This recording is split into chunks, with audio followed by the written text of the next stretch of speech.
Hey guys, I just wanted to spend a minute, hopefully, just before we get into the review, to tell you about my competition. The deadline is coming up, so if you haven't entered and you want to enter, do that. Also, I want to tell you, if you have entered already, just maybe double check that you entered correctly. If I have told you that your entry is through, then that's fine, you don't need to check nothing, but maybe just double check that you followed the instructions just to save yourself some disappointment.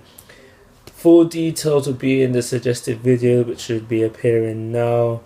And let's just get into the reviews now. Hey guys, how you doing? This is Mango Etc. and I'm here today to bring you the review for Divine Gate episode number 7. Now, this episode was about them getting to the Divine Gate. Quite a lot actually happens within this episode, but we start off and we have Arthur and we have Loki, and they're in his office. I assume that's Arthur's office, and Loki's basically like, "What are you going to do when you get to the Divine Gate?" And that's when we have Arthur walk over to him and whisper something in his ear. I am telling you, these two are seriously shady, and I know one of my subs, Sting, he agrees with me. These two are on something. They're both shady. But let's move on. So just after that, we go to the Divine Gate. So Arthur, he has the Knights of the Round with him, he has Team Akane with him, and he also has Team Genji with him. And he does something where he activates a gate. He activates a gate which brings them to the zone which leads to the Divine Gate. So we spend most of this chapter on the path towards the Divine Gate, and it starts off fairly easy. They're just walking through it and they're going, it's gate after gate after gate. So we get through the first gate with no problems, and it's when we get to the second gate where things start to get like problematic. Loki has sent some automatic drivers and they're in the way first, but they're easily dealt with and they manage to get to the next gate. But it's at the next gate where we are faced with gods, 6 gods, so I'm guessing it's one for each of the elements: fire, water, wind, dark, light, and the one I missed. But yeah, these 6 gods were sent to stop them by Oz, I think his name is, the other guy, the other nice guy, dressed guy. He was in the red and he was panicking throughout the episode. They were sent by Oz to stop them, and so it ends up being the Knights of the Round versus these 6 gods. And while Arthur goes along with Team Akane and Team Genji, now something happens and Team Genji gets separated and they go off somewhere else, and we don't see them for the rest of the episode. So there's something going on with them that needs to be covered later on. And so yeah, Arthur goes off with Team Akane on towards the gate. But I want to say and just talk about Knights of the Round versus these 6 gods.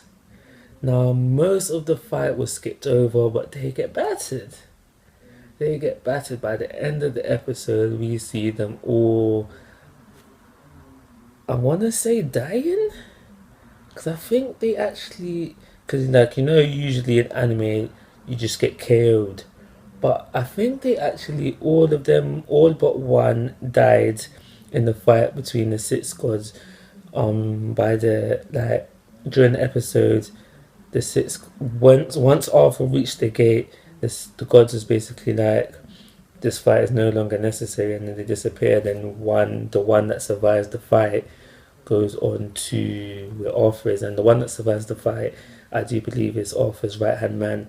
But yeah, he goes on towards the gate afterwards. So as Arthur and Team Akane go heading towards the gate, they get to a bit where they get to a bit in the path where the gravity is not the same. They feel heavier, and so it's just a struggle to get along. But eventually Arthur gets to the Divine Gate and he goes inside of it, and once he's inside, he has a fight with, I've forgotten what it was called, but it had about four he was using 4 drivers of 4 different elements, and that fight also got glossed over, but he managed to defeat it.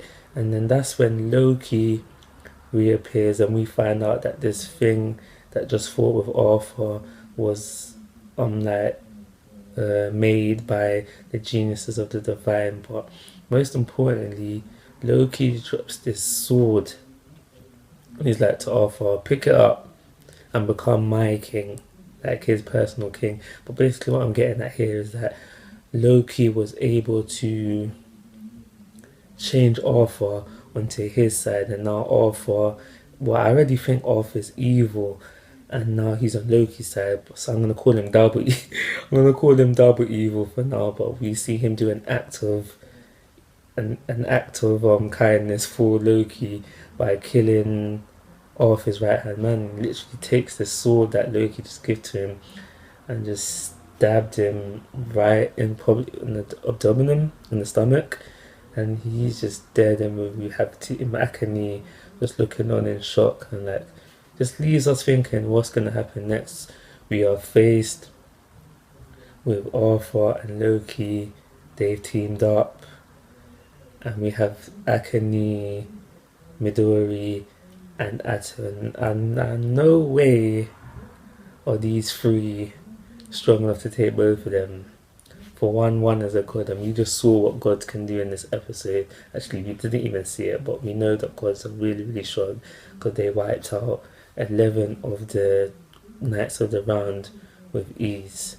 So what's going to happen with these three? And we need to also think about what Team Genji is doing now, because they've run off and they're just, we don't know what they're doing. Just once they went through that door, that was it. We didn't see them no more.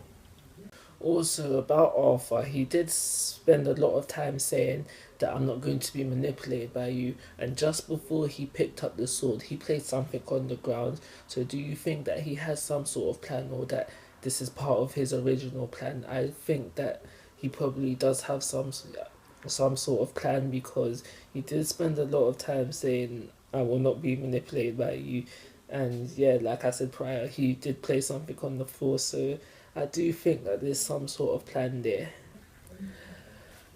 I think this episode was really good. We got through a lot. Like, we made it to the Divine Gate, but we skipped over 2 sets of fights. I really would have liked to see the Knights of the Round fight in the 6 squads, and even I would have liked to see Arthur fight that, whatever that was that he was fighting. Both of these were skipped over, and I think we should have seen it.